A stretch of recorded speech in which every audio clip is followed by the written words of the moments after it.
So, how come our bellies feel so different after children? And there's a lot of reasons for why, but in terms of the abdominal wall, there's a couple different things that can really throw things off.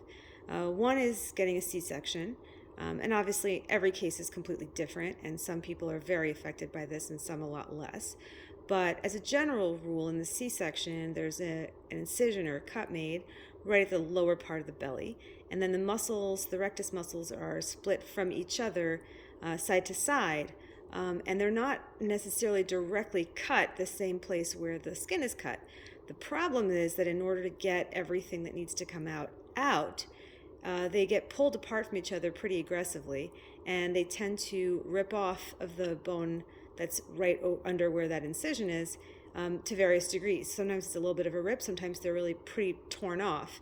And they rarely get re-repaired is the bigger problem. So in the end, they just kind of have to find their way and heal to whatever they can heal to. And sometimes the muscle goes back into some kind of continuous line, and other times the side-by-side muscles tend to be totally off alignment and almost going sideways and then connecting to each other. Depending how they heal, you can have anything from not noticing any change to before you had children to having your abdominal wall be so weak and so incapable of contracting that you literally can't do any regular core exercises. You can also get a lot of back pain because now your stomach is, unable to help do its part in maintaining the strength of your trunk, and so your back is doing everything all the time and you're totally unbalanced. You can also have a lot of cosmetic issues where things just don't look right. And of course, there's also the scarring issues, which usually have dimpling and sometimes have thickening and sometimes have a literal depression in the middle because of layers of tissue that may not have been completely lined back up.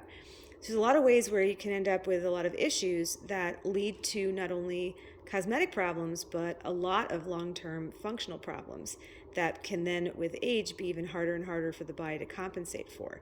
And even in cases where there has not been a C-section, just the stretching of everything alone can end up giving you bulging, discomfort, lack of stability, lack of strength, stretching out, and the muscles can still get completely thrown off alignment depending on where they end up if they haven't found their way back to where they belong.